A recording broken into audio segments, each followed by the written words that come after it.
bienvenidos a un nuevo video. Yo soy Jimena y como podrán haber notado en el título de hoy, hablaremos sobre los ruidos cardíacos. Comencemos con R1. R1 se va a producir por el cierre de las válvulas auriculoventriculares, es decir, la válvula tricúspide y la válvula mitral.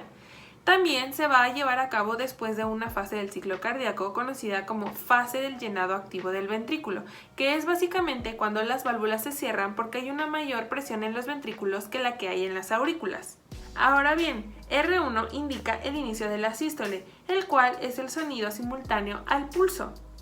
Después de la sístole se encuentra R2, lo que quiere decir que entre R1 y R2 tenemos a la sístole. Todos los ruidos sobreañadidos que se encuentren dentro de la sístole van a ser sistólicos. Entonces, R2 se produce por el cierre de las válvulas sigmoideas, las cuales son la aórtica y la pulmonar. R2 se da después de una fase del ciclo cardíaco, llamada fase de eyección, que es cuando la presión de las arterias es mayor a la que es la de los ventrículos. Tanto R1 como R2 tienen dos componentes cada uno. R1 tiene el componente mitral y el componente tricuspideo, mientras que R2 tiene el componente aórtico y el componente pulmonar. La diferencia de estos es que R1 siempre va a ser unísono, mientras que en R2 podemos llegar a distinguir sus componentes. ¿Por qué podemos apreciar este desdoblamiento de componentes en R2 y en R1 no? Muy sencillo, cuando nosotros inspiramos existe una presión negativa en nuestro tórax que aumenta el retorno venoso hacia las cavidades derechas de nuestro corazón. Entonces, por ende, nuestro ventrículo derecho se va a encontrar repleto de sangre. Esta misma se le va a dificultar bombear porque es demasiada y esto va a provocar un retraso en el cierre de la válvula pulmonar. No porque exista un retraso quiere decir que este va a ser bastante grande, al contrario, es una diferencia pequeñísima entre ambos cierres. A este desdoblamiento también se le conoce como desdoblamiento fisiológico del segundo ruido. El desdoblamiento de R2 solo se va a dar en la inspiración. Fuera de ahí el sonido va a ser unísono. R2 nos va a marcar la finalización de la sístole y el comienzo de la diástole.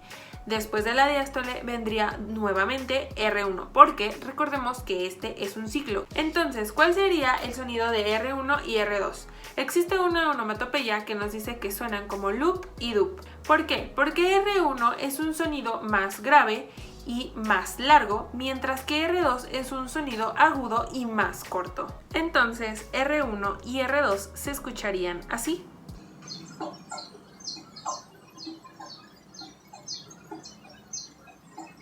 Ahora, nos faltan mencionar dos ruidos más. A diferencia de los anteriores, no se dan por un cierre de válvulas, sino más bien por una interrupción en el flujo natural de la sangre. Ellos son R3 y R4. Básicamente se dan por la desaceleración del flujo de la sangre. El R3 y el R4 siempre van a encontrarse en la diástole, por ende van a ser diastólicos. En el caso de R3, este se va a encontrar al inicio de la diástole, por lo que quiere decir que va justamente después de R2. Va a ser conocido como protodiastólico, ya que se encuentra al inicio de la diástole. Va a ser provocado después de una fase del ciclo cardíaco llamada fase de llenado pasivo o rápido del ventrículo. A diferencia de los demás, puede ser fisiológico o patológico. Va a ser fisiológico siempre y cuando se presente en niños, embarazadas y menores de 35 años. Esto porque ellos requieren un mayor gasto cardíaco y va a provocar una distensión en el ventrículo, lo cual va a producir este tercer ruido. Entonces, obviamente, el R3 va a ser patológico cuando lo encontremos en personas mayores de 35 años. ¿En qué patologías podemos encontrar un R3? Lo podemos encontrar en una insuficiencia valvular o en una miocardiopatía dilatada. Por lo tanto, básicamente el R3 va a ser producido cuando haya una circulación rápida de la sangre o cuando haya demasiada sangre. Pasemos a R4. R4 siempre va a ser patológico y siempre se va a encontrar al final de la diástole, justo antes de comenzar nuevamente con R1. Por su posición se le conoce como telediastólico. Viene después de una fase. La fase se llama fase de llenado activo del ventrículo. El R4 se produce por una vibración en las paredes rígidas por hipertrofia ventricular debido a una sobrecarga de presión. Lo podemos encontrar en una hipertensión arterial crónica, en una estenosis valvular y en una miocardiopatía hipertrófica. La secuencia de R1, R2 y R3 tiene una cadencia similar a la del galope de un caballo, por eso se le conoce como galope ventricular o galope protodiastólico.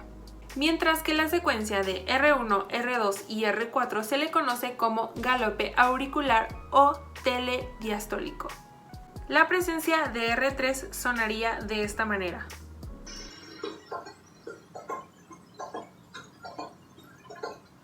Mientras que la presencia de R4 sonaría de esta manera.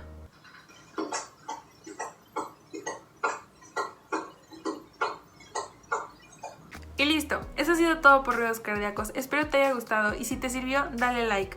Nos vemos en la próxima.